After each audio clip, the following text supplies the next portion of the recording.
Alhamdulillahi galani khanketi dinal Islam kanuf kanne Rabbi moti ammas nun debisin ya Rabbi bodetti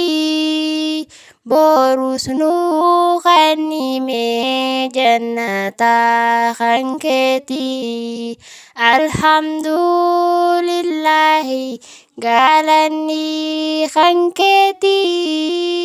dinal Islam kanuf kanne Rabbi moti ammas nun debisin ya Rabbi bodetti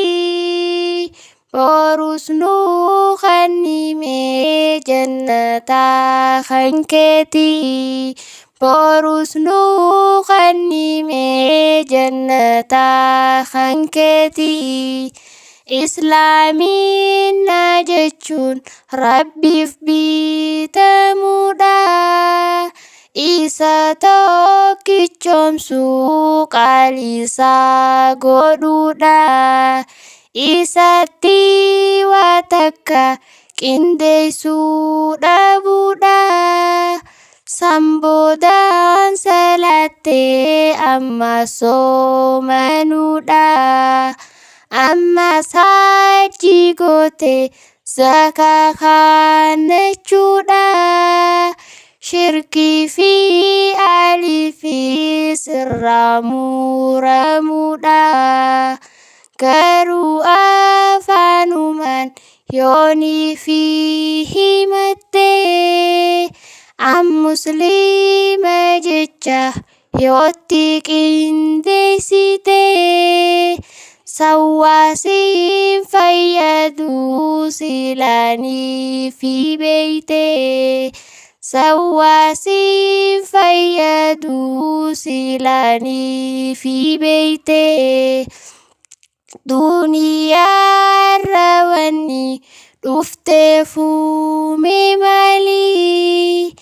itti yaadi sammuu teetimmee xinxalii nyaatteetuma dhuyte bashannaanuu miti wanni uumamteefuu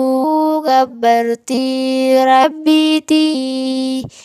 yaa hawaasa qarsaa sameenuu dhageessaa madda diin islaamaatu jira si keeysaa kan irraa waraabbanne maaliif teeysaa ati yaa khadaraasa ammas sheekanii hawaasni qarsaadhaa bariisin eeganii kan diin hin hubachiifne maaliif teessanii diiniinuu barsiisaa hadaraa rahmaanii diiniinuu barsiisaa hadaraa rahmaanii akka alhamdulillahi galanni khanketi diinal Islam kannuuf kanne Rabbi moti ammas nun deebisin yaa Rabbi bodetti borus nu khannime jannata khanketi akka sheekh amma waatarnu keessa jiruun hawaasni qarsaadhaa waa asirran jiru hawwii diin barachuuti qabnaa barnuuti hawwii keeysan nun dhiisi yaa Rabbi moti hawwii keeysan nun dhiisi yaa Rabbi moti nu rabbii keenyatti yoomilleen kafarru haqa dhiifnee karaa jaahilarran gorru duniyaadhaaf jenne akhiraan gurgurru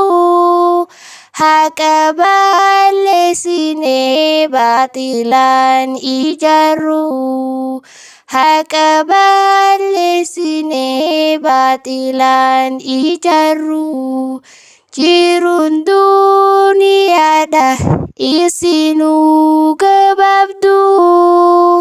shirkirraa buqqaa'ii osoo yaadoo qabdu qabeenyi duniyaa yoo fedhe haa badu haqarraa yoo duutee boru ishee naan qabdu akkana fakkaatti kunoo qophiin teenya